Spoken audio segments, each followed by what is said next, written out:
Hey, so this is a fun idea that Vicki came up with in response to a LinkedIn post. So we came up with a roundtable discussion. We're going to be diving into some really cool, awesome, and innovative things with packaging. There's a reason why I'm wearing my mosaic-looking track jacket today.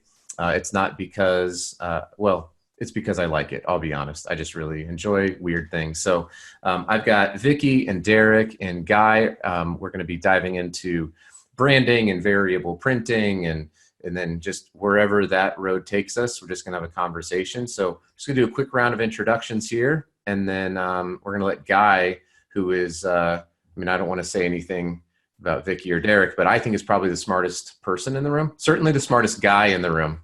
Because you're the anyway, so we'll start with Vicki. Vicki, do you want to maybe just introduce yourself, and we'll go to Derek and then move on over to Guy. Sure. So I'm Vicki Strull. I'm a designer, a packaging designer, and a design strategist. So I work with a lot of different companies and brands and printers and equipment manufacturers on different things that have to do with packaging and really how to leverage design to make the most, to sell the most products, to engage consumers the best, and really to build brand loyalty. That's awesome. And Vicki and I have been able to work together. I've heard you speak before at what was that show? Printing United, I think is what Printing United. Yeah, Printing United.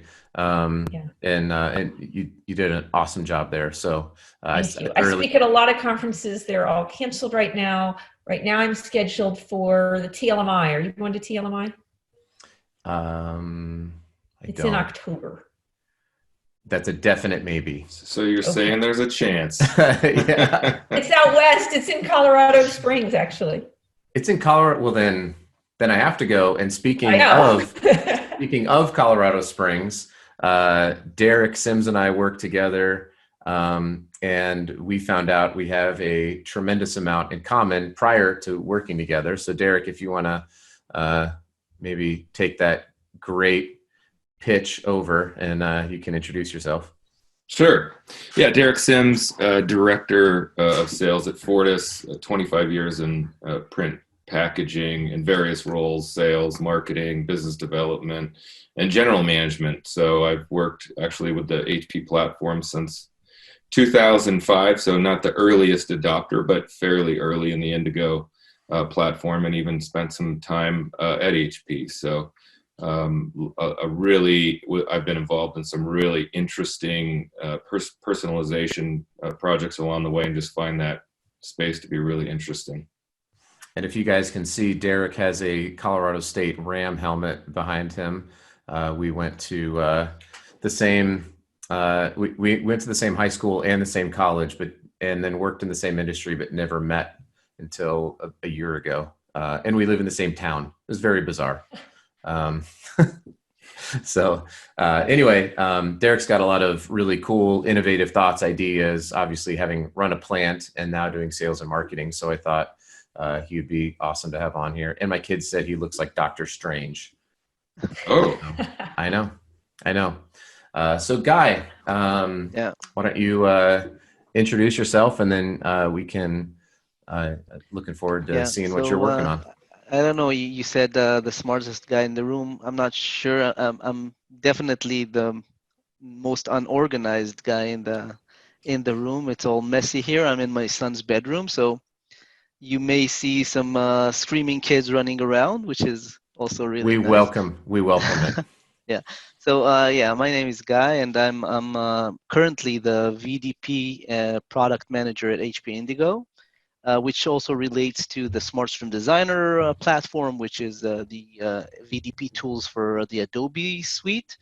But I'm also the product manager of PrintOS Composer, which is the composition engine. And if you want, we can discuss this.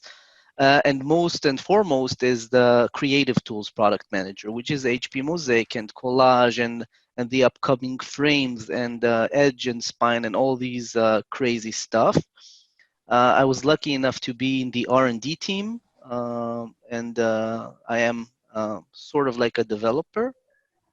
but I was lucky enough to be one of the inventors of HP Mosaic, and from that came on the product management, and now I'm pitching this throughout the world. So I don't know if I'm the best marketing person, but at least I know what I'm talking about, which is which is good. So That's I'll share my perfect. screen right now, and I want Yeah, to take I want this is my pitch, so I hope you'll understand and like it.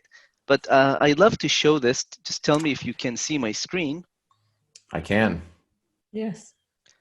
Right. And So Guy, did you say where you were based out of? no, I didn't. I'm based in Israel, currently living in a place called Modi'in, which is a suburb between Jerusalem and Tel Aviv. Um, that is it. But I didn't say that I'm a graphic designer. I studied graphic design in an academy here in Israel. Cool. And my transitions between roles is really weird because I learned to code only when I got to HP. I didn't join HP as a coder or a developer. I joined as a QA engineer. I started doing things like that. The Mosaic happened, and then this happened, and you know, I just let the waves take me, which is really nice. That's awesome. So this is That's one a of my collages, that's what a you see here. great that's a great collage. Thank you. Thank you very much. So basically, when I start to talk about why we're doing VDP, why are we even thinking about it? I love to show this painting by Edouard Manet. And this painting by Edouard Manet was painted, it's called the Bart Folier Berger. And as an art student, I personally really love it, but I love it not just because it's a great impressionist painting, but if you look really closely, you'll see something really interesting. You'll see that you have two glass bottles that look exactly the same. They have a label on them and they have a logo on them. And this means that if you went to a store or a supermarket or whatever it was 150 years ago, you had a shelf with all of these bottles laying around, and basically they look the same. Now, if you go to the supermarket today, boom, you have the exact same thing. Nothing changed. Hmm. So I'm saying that nothing's changed, but actually something really amazing changed. And the fact is that our attention span is decreasing. In the year 2000, we have 12 seconds of attention span. In the year 2018, we only have 8, which is amazing. And just as an anecdote, do you know who has a worst attention span? Oh, sorry, even a better attention span than humans? A goldfish. A goldfish has 9 seconds of attention span, which is crazy. Now, with these 8 seconds, we need to do 3 things, right? A person approaches the shelf, we need to invite him to see the product. We need him to gaze at the product and see that it's there, because when the shelf is so mundane, you won't see it. Mm-hmm. The second thing is we need to invite him to the party to see the colors, to see the engagement, even to know the product in social media beforehand, etc. And the third thing, which I think is the hardest, is actually to make an action, to pick up the bottle and buy it. Now, as I said, I'm a graphic designer. So when I finished my graphic design degree, I started to work in a firm in Israel called the House of Ternowski. I don't know if you know this. It's a very famous design house in Israel. It was Okay. actually formed in 1940, which is before even the state was born. So as you know, because it's so old school, everything was done manually, right? It was they use scissors and paste, and all of the finishings were done by hand. If it's embossing or embellishments, all sorts of things, only by hand. So Hmm. my boss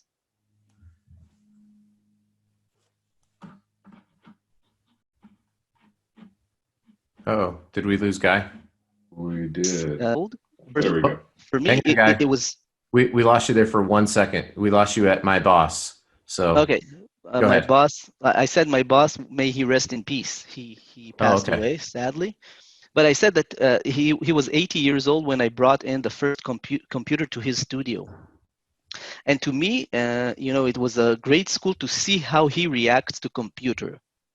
And I remember one day he came to me and he said, "Guy, do me a favor.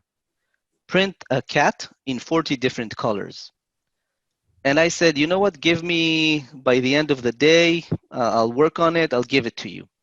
And he was like, "Can't you just tell the computer to do it?" And this like short sentence is funny, is exactly what I'm doing today. Basically, with the HP VDP tools, this is what I'm doing. I'm telling the computer what to do.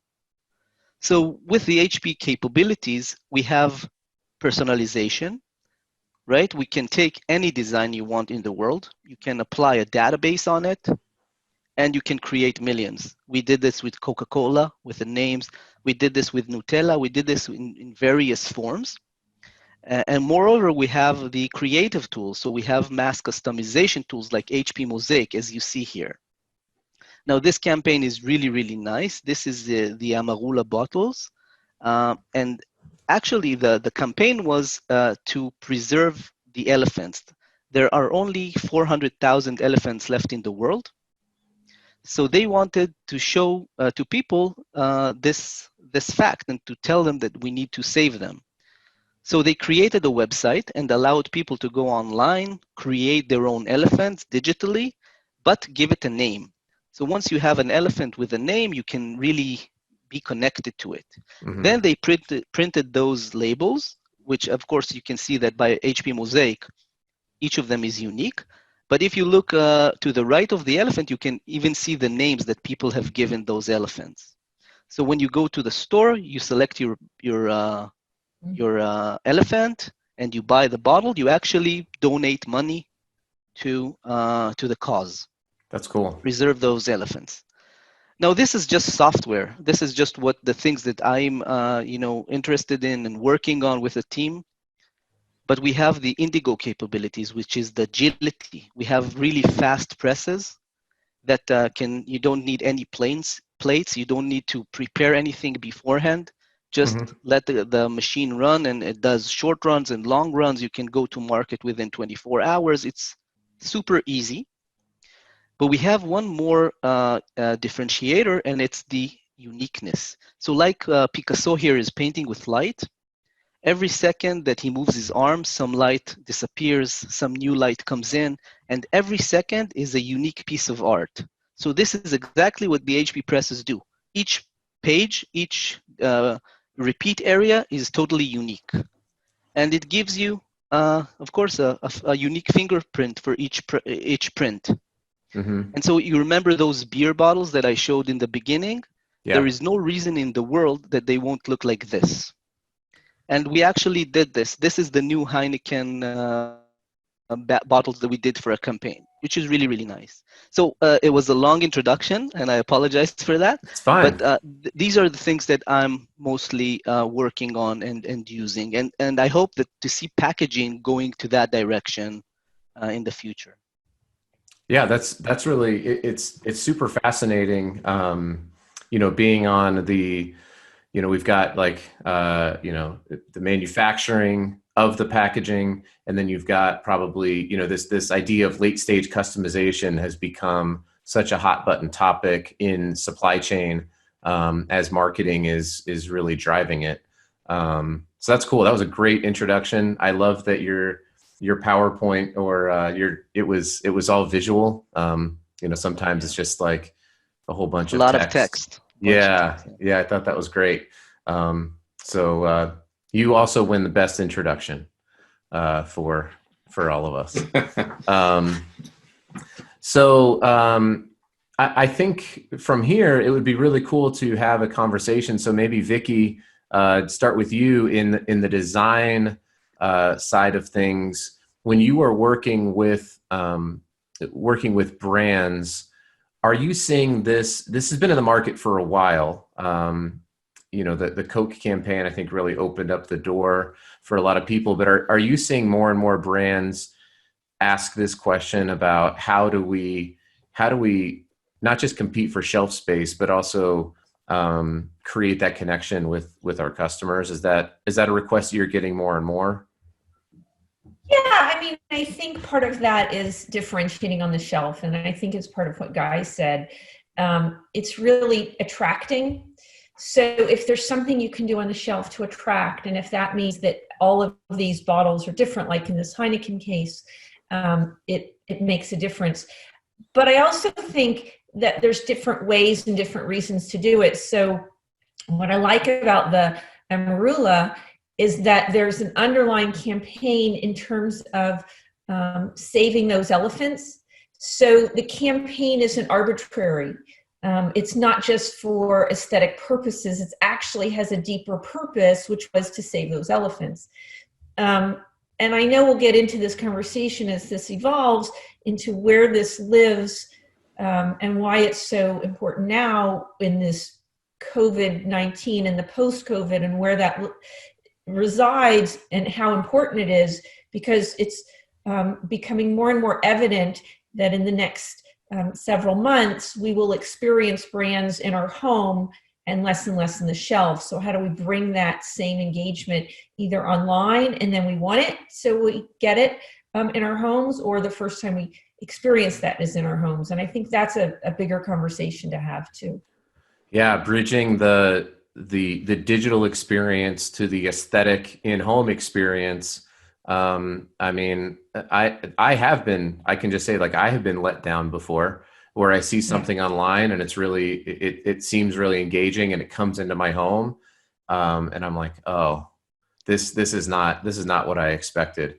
And yeah, you know, it's true. I just wrote an article on it that'll post in, let's see, it's actually printed. It's in Labels and Labeling, and I think it'll come out probably the end of this month. Okay. And it makes or breaks. I mean, that brand loyalty, it depending on what you receive, if you're that disappointed, you may return it. And that's big revenue for brands, or you may not order again. Or let's say it's an awesome experience. You may review it, you may share it, you may do an unboxing video, which is huge too. Mm-hmm. Yeah. Yeah. I just had one. It didn't have so much to do with, it had a little bit to do with packaging. But I bought like a smart home hub for my house, and I got it in, and all of a sudden it was like the user interface was bad. The thing that I bought it for, I found out now I had to pay for that monthly, and that was not clearly communicated. And I just ended up sending it back. So not only will I not do business with that company likely in the future, because I felt a little bit of bait and switch, but that's instant lost revenue for them today as well, because it's shipped to me, and now they have to pay for me to ship it back to them. So it's just, I'm excited for that article. Well, and from my perspective, they got off a little easy, because it's not just a return, but you didn't, unless you reviewed them badly, which has its own sort of tentacles that go out. They got off better than if you gave them a bad review, particularly in those younger demographics where reviews are so much more important. Yep. Yeah, for sure. All right. So Derek, you have probably one of the more unique perspectives, having kind of crossed over a couple of these different things. And when we were talking about this, Derek was a late invite, because I said, hey, I'm going to be getting on this call with Guy and Vicki, and he starts pummeling me with questions. And I was like, why don't you just join? Because I think you have such a unique perspective on this, and a lot of forward thinking. So in terms of, not just design, but also manufacturing, what are some things that you are curious about in the future, or what's been your experience having been working with these HP platforms for, would you say 15 years now? Yes. And kind of watching it evolve. So, you've got the guy, literally the guy. Literally.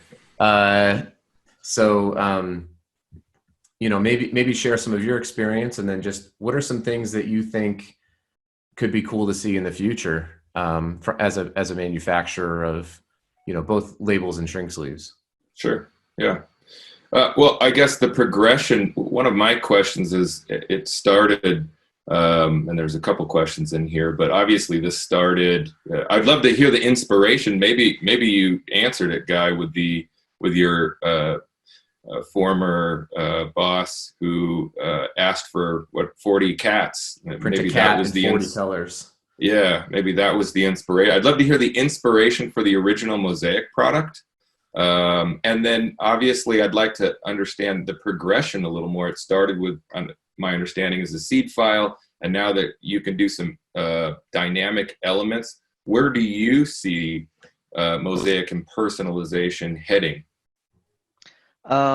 Good question. As much as I'd want to be, dramatic and say that the inspiration came from that, no, it's not actually the idea, not the specification, but the request to create different packages came directly from Coca-Cola in Israel. So they had a really good success with the names campaign, and they said, what are we gonna do next? How are we going to change the bottles? So they said, let's try and do different bottles. And I know that they have approached a bunch of developers, like graphic designers, etc. And they created designs. But of course, to create 1,000 designs will take, I don't know how much time. Let's alone talk about millions. So when they approached the GBU, the Graphic Business Unit in Israel, we actually thought of an idea of how to leverage this because we have the VDP tools, right? We have the capability to generate images. We are working with third-party vendors to create images. So why not create our own unique, semi version and do this ourselves? So we came up with the idea of Mosaic. We implemented it inside SmartStream Designer. And this is how it rolled. So to begin with, we only had the capability of taking seed files, zooming in, rotating it, and not even transposing, not even shuffle colors. And that's how the Coca-Cola campaign in Israel began, the extraordinary campaign. I don't know if you've seen it. But actually, they did something really, really cool. They also asked for the possibility, because we're saying Mosaic is random, right? You give it seed files, you don't know what you're gonna get. And it's true to some extent, but it's not really random. It's just pseudo-random because each of these designs is algorithmically numbered. So Coca-Cola actually asked to print the number of the design on the bottle. So let's say you're a consumer, you went to a store, you have millions of different bottles to select from, and you select the one that you like. So you'll pick up the bottle, and then Coca-Cola would allow you to go online, type in the number that you have on the bottle, and then get the design back on your screen because it's reproducible. So we can create this image again. And then you can order it on any merchandise that you want, an iPhone cover, a t-shirt, a tote bag, anything that would relate to the product that you just bought. It's your design. It's like your idea, which is really nice. And we leverage this from that as well. Okay.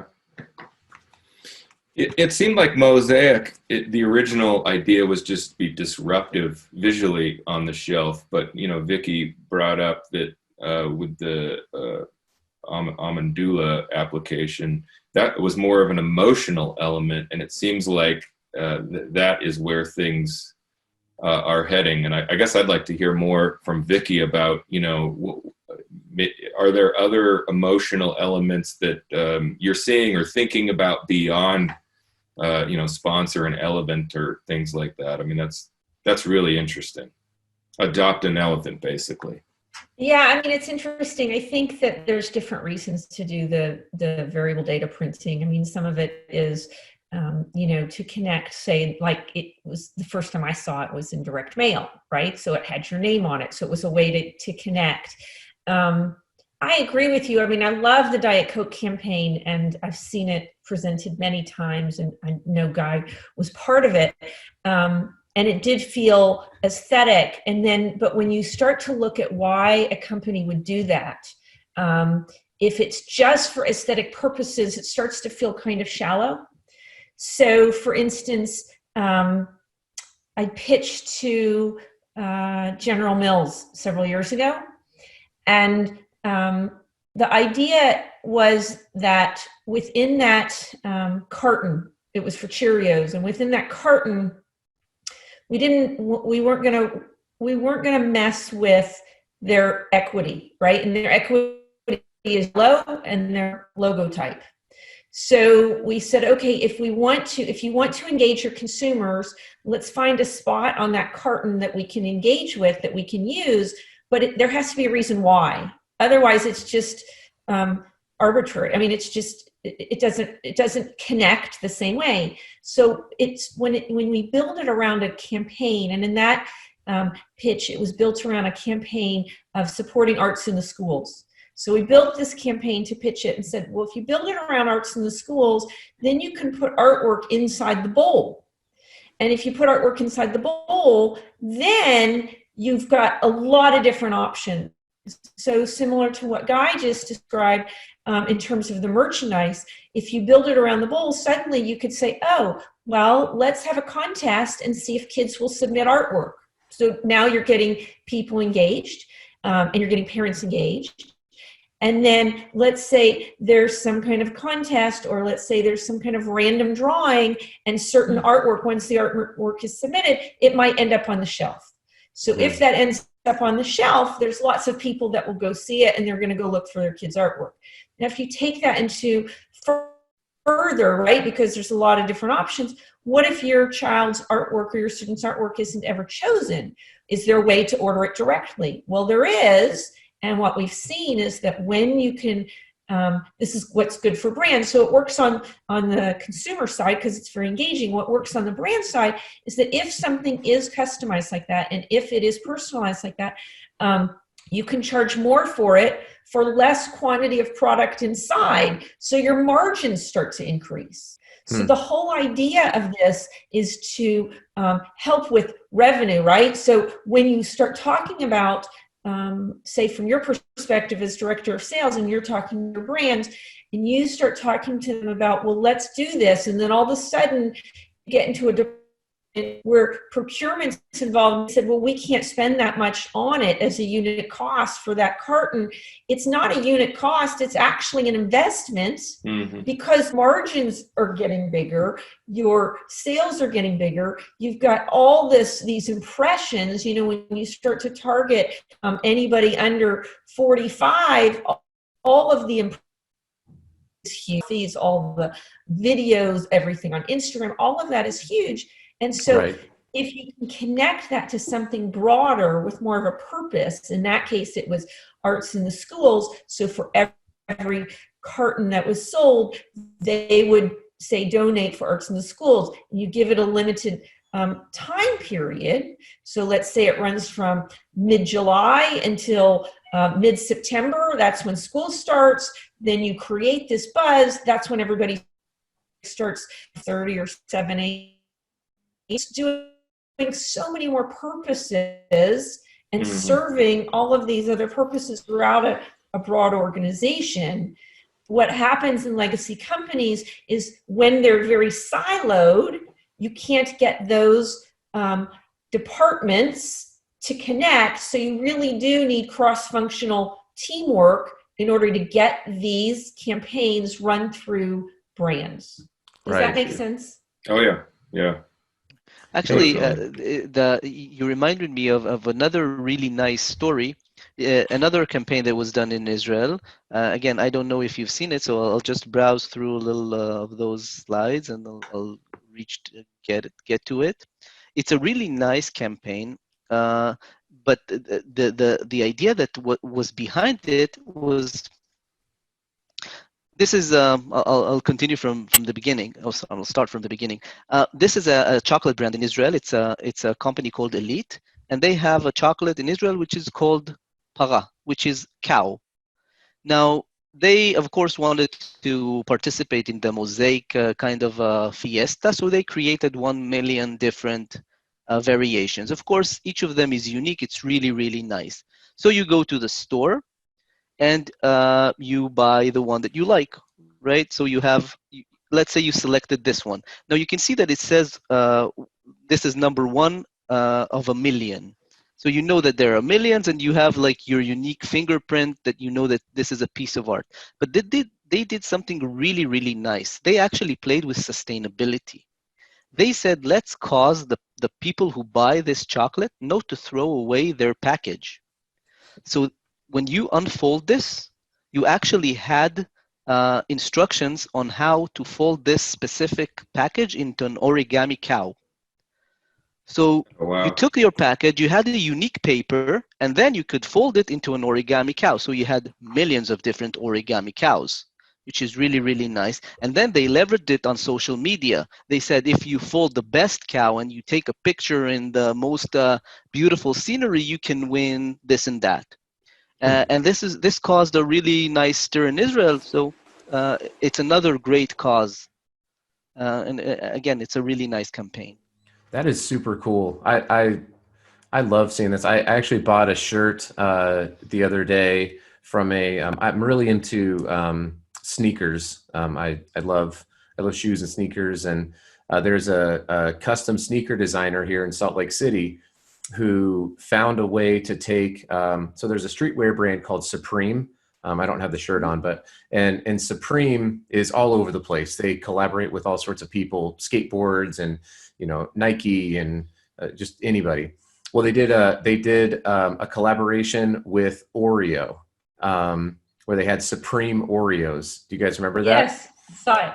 Yeah. So, and I'm gonna do a video about this. So he found a way to take the Oreo wrapper and put it onto a Supreme white T-shirt that is fully washable, and That's cool.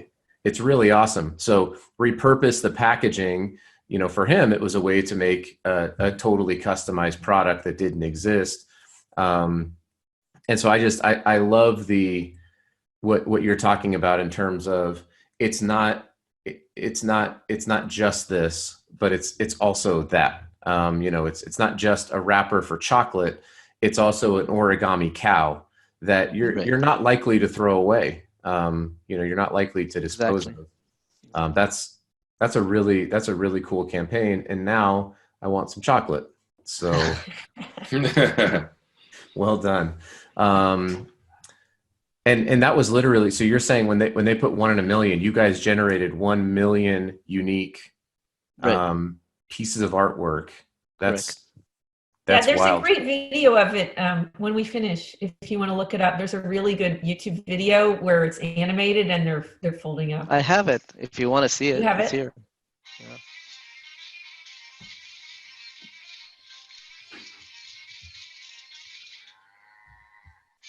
Yeah. That's incredible. Mm-hmm. Yeah. And did they do that in perpetuity, or is that was just a one-time campaign, or it was a one-time campaign? Okay. It was a one-time campaign. Yeah. They work the best if they're limited campaigns, so that it feels very special.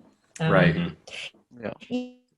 The other thing is too, sometimes when you're talking to brands about this, they'll say, yeah, but we're not Elite Chocolate, or we're not Coke or Diet Coke or whatever, so we can't cover our whole packaging, right? Because that's part of our brand equity. And that was part of the reason that for that example I talked to you about with Cheerios, where we just put it inside the bowl, or there's other pitches that I've done where we just put it in one particular spot, because we're not trying to cover up the entire carton, because there are brand equity pieces to that, but there's ways to really leverage it. I mean, on that Amarula example, you could see that it was at the very top of the label and it was in the ears of the elephant.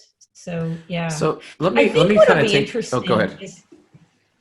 I think what'll be interesting is how brands leverage this in their two ways, in their direct to consumer model, and how that will resonate. So for instance, I know that Pepsi just launched 2 direct to consumer websites just this week. And so they're bundling different products And I'm curious if they will start to leverage this, because one of the things that happens when they will sell direct to consumers, they get to know those consumers better, because if they order directly from Pepsi versus Amazon, or Instacart, if you get it from your grocery, they know specifically who you are. And if they know specifically who you are, there's a big opportunity to then create these kinds of campaigns. Yeah. So let me ask this, because I think that so we're talking about a lot of really big brands here. We're talking about Anheuser-Busch and Coca-Cola and Pepsi and General Mills. But doesn't this also, I think that this offers an opportunity for smaller brands who are already more intimately involved, right? With their, and I don't know about this chocolate company, but these smaller brands who already know their customers, they're already doing direct to consumer because they can't get in. I can share this as well. Awesome. Yeah, just one thing before that, it's also connected, but not directly. Derek asked a good question that I didn't answer, and he asked, where are we going with this, right? Because we have the functionality, but what's next? Yeah. And now a lot of brands, a lot of users, a lot of people who want to participate in that, they're telling me, I'm not a designer. I have no idea how to create such a seed file. I don't know what a seed file is. So we actually did a collaboration with Microsoft in China. It's called Xiao Ice, and you can actually create seed files for Mosaic with artificial intelligence. So if you go to the, I can even show this to you. 1 second. You can go to, we have an online or a cloud platform called PrintOS. And on PrintOS, you can go to the marketplace, which is where we store our ideas, our growth plans, etc. And you can see this little bookmark over here. It says HP Mosaic Seed Generator, sorry. And once you click on it, it will take you to the Microsoft website where you can download these seeds. You can actually download them for free. And they're Mosaic ready, so they're vector based, they're intricate, they're beautiful, and they're also made with spot colors. So you can even shuffle colors with them. Just take them to your design. The shuffle. Right. Yeah. And now you asked about small vendors, and this is also a really cool idea, because small vendors usually tend to be like, I personally really love to see the college basketball league, because to me, they give the most effort, right? They want to prove themselves. They want to be better. They want to show the big companies or the big leagues that they're the deal.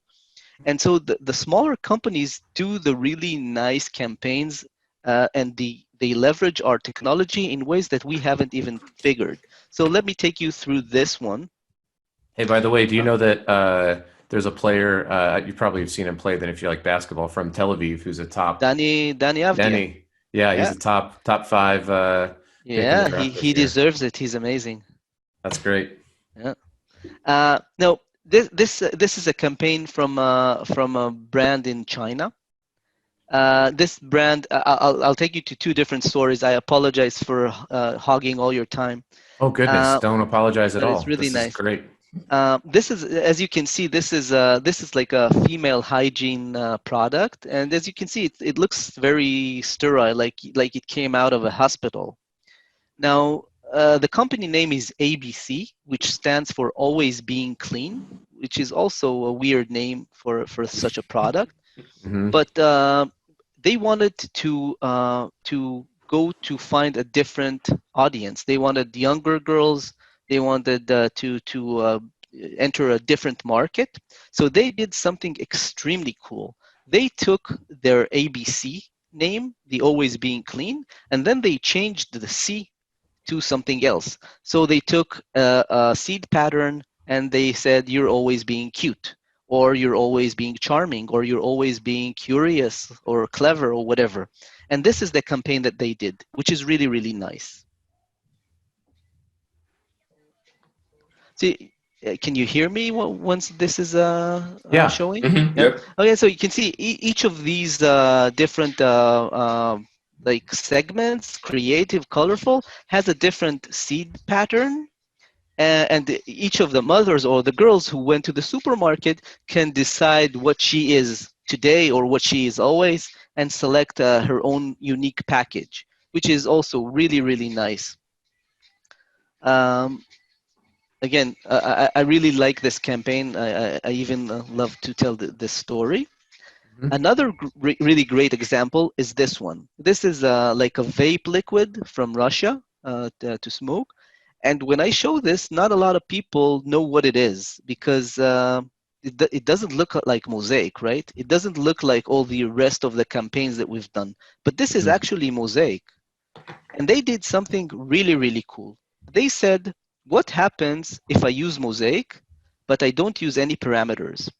I don't use rotation, I don't use zoom, I don't use transposition, I don't use shuffle colors. What Mosaic will then do is it will transform itself to something else completely. We call it HP randomizer.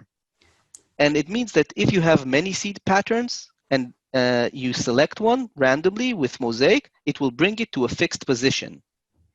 So they created a background image, and then they started creating many elements like bodies and lips and eyes and noses and hair and eyebrows and wings. And the fact is, I'm showing you really a small portion of the amount of seeds that they had. Then they placed them one on top of the other in the correct Z order. And so every time a different hair would appear, a different wing would appear, a different mouth or eyes or etc. And then you can create millions of different variations and create a zombie party. Now this is Mosaic.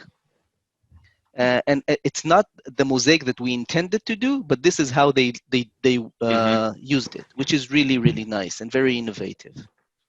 That's so cool. And just, the creativity is off the charts. Go ahead, Derek.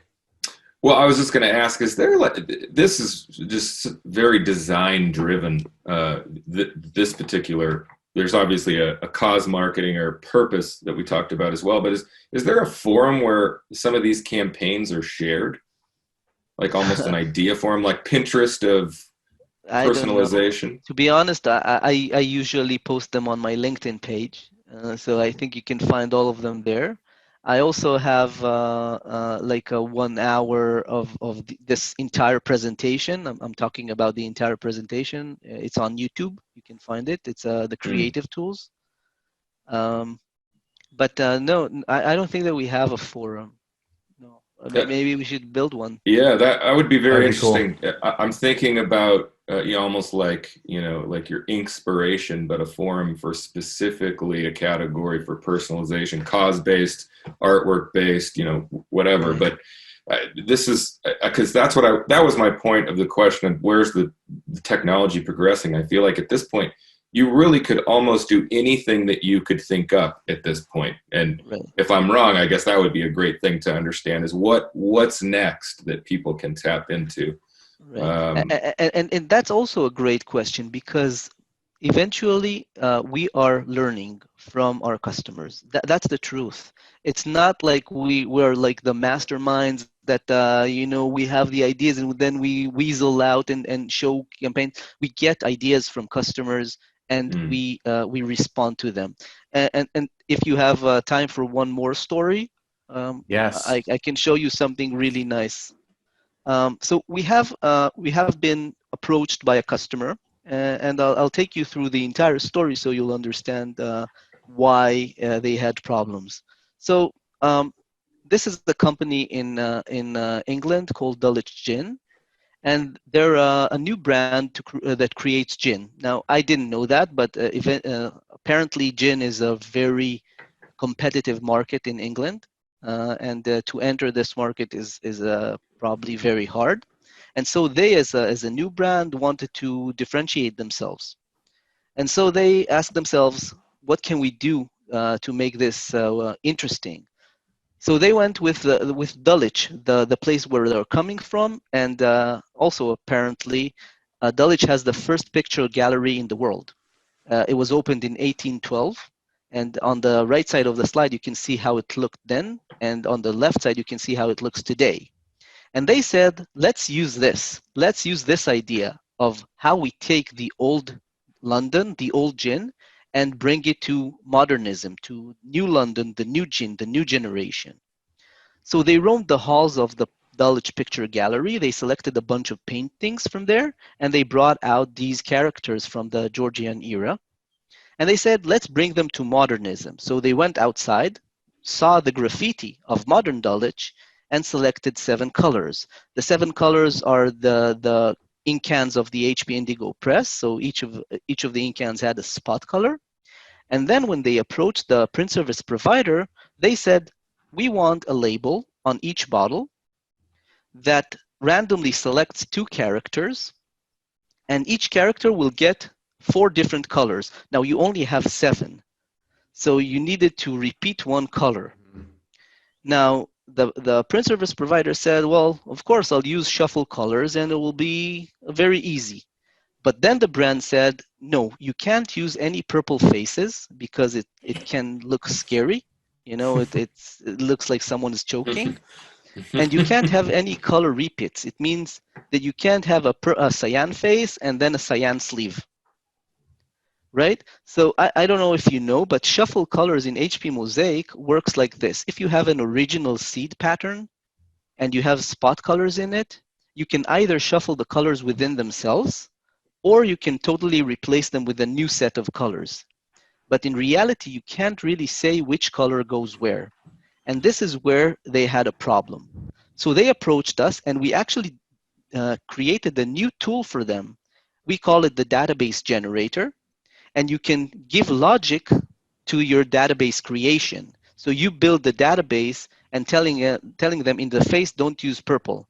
In the color repeats, don't have any colors returning twice. And then in SmartStream Designer, you can really say, face 1 will take this column from the database, which doesn't have purple. And I'm showing this example because, again, this is something that came from the field, which we would have never dreamed to develop something like this. But now we're leveraging this for any other campaign that we have. So if you have an idea, but you don't know how to do this, I urge you to ask. And if we don't have an out-of-the-box solution, we will definitely find one for you, which is really nice. Now, just to close the story, the brand actually told us that they had become the biggest spirits brand for 2019, which is amazing for a new gin, and that's for us is a big win. Now, Guy, you just ruined my. I was just commenting on how there's not any text, and then you just dropped this on me. I'm just kidding. Yeah, I'm sorry. I'm sorry. No, These so are just. Yeah, this is great. I have one more question, and then I'd like to probably go ahead and wrap it up and just kind of give everyone an opportunity to talk about how people can engage with you and either whether it's HP or design services or coming and buying Derek and I coffee or delicious beer in West Jordan.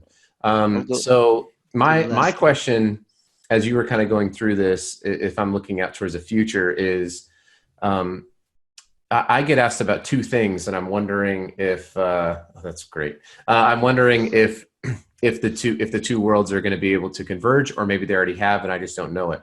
So I get asked about variability, which we just went through, and then I get asked about augmented reality.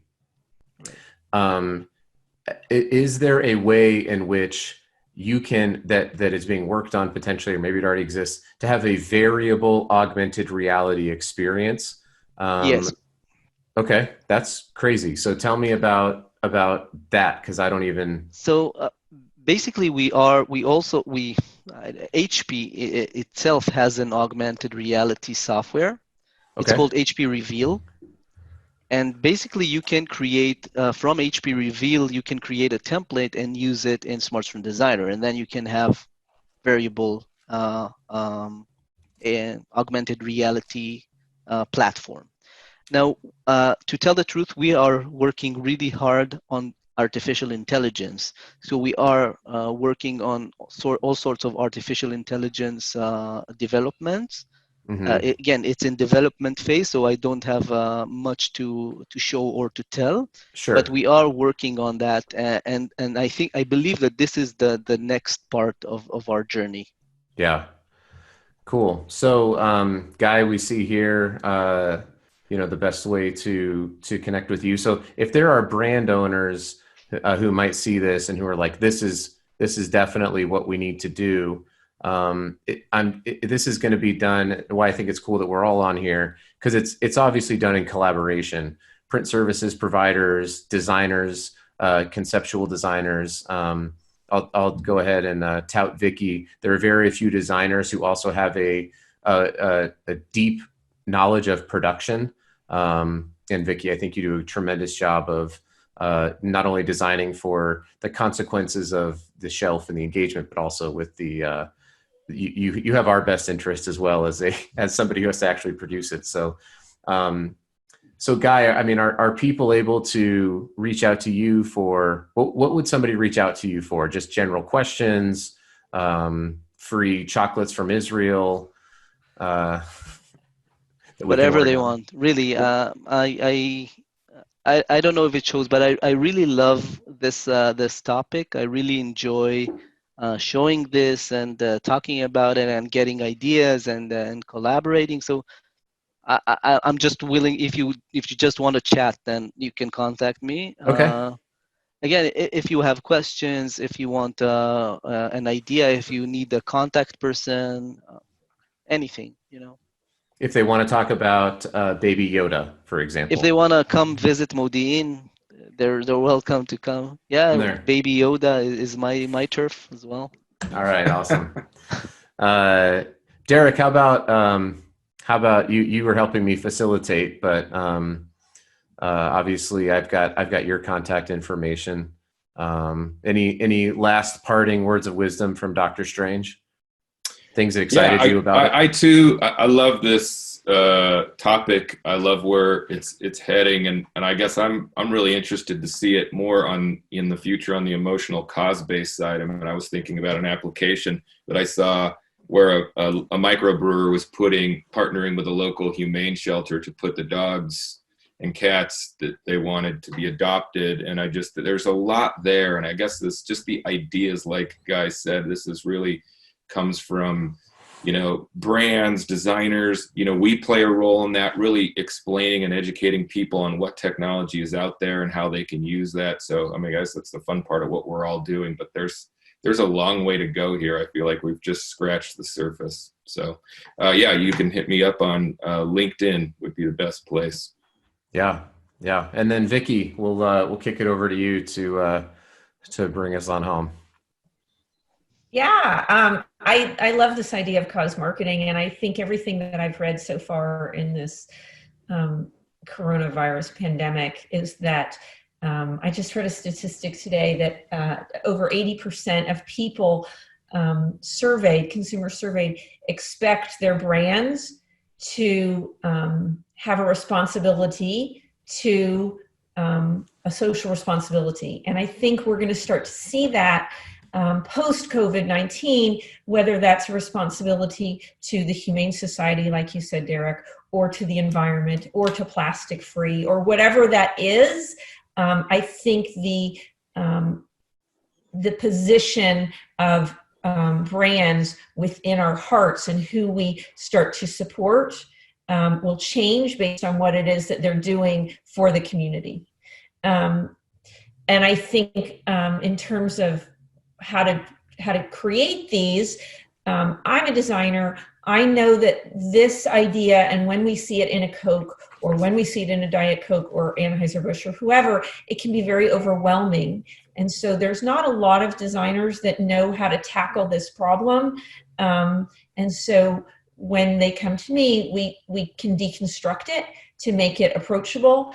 But it is a very collaborative process between a brand, marketing manager, between the designer, between the in-house designers, between the print service providers, with the equipment manufacturers, just like Guy, all of those things, bringing in Fortis, bringing in Guy, bringing in a designer like me, whatever. It does take a team, but also because it's digital, it can happen very, very quickly because we can get to market so quickly. So I think all of that's really important to recognize. I think there's huge opportunity in this because I think we've barely scratched it with packaging. I think we saw a huge, just huge trajectory of it with direct mail, and I don't think we're seeing that traction yet. I think we're beginning to with packaging, but I think it's a huge opportunity for brands to really leverage this, to connect to consumers and differentiate on the shelf. To reach me, to finish this off, to reach me, you can reach me, you can certainly connect with me on LinkedIn, or you can email me. Pretty easy. I'm the only Vicki Strull out there, so Vicki@vickistrull.com. And I think, Adam, you'll probably post that so people can click on it. So you know how to spell it, but it's unique. Thank you very much. Loved talking to all of you. We could probably go on much longer, but we've got to end this. So thank you. I know. Yeah. Interesting fact I found out when I Googled my name. There's another Adam Peake who's much more famous than me, and he's apparently a Scottish rugby player. Oh, really? So that's who we thought we were hiring, Adam. I know. It was well, I don't know. The other guy, Bibi, in Israel is a gynecologist. Appropriately. Well, this has been awesome. I'm certainly leaving with a ton of ideas. I'm excited to. I learned a lot from this just myself. So this has been great. I hope everyone else has learned it. This video will be out there for people to hopefully like and share, and if it ends up as a podcast episode, that'll be fun too. But I actually think because of the powerful visuals that you put up, Guy, I think we may just keep this as a video. I think that's going to be probably the most powerful. It's really great.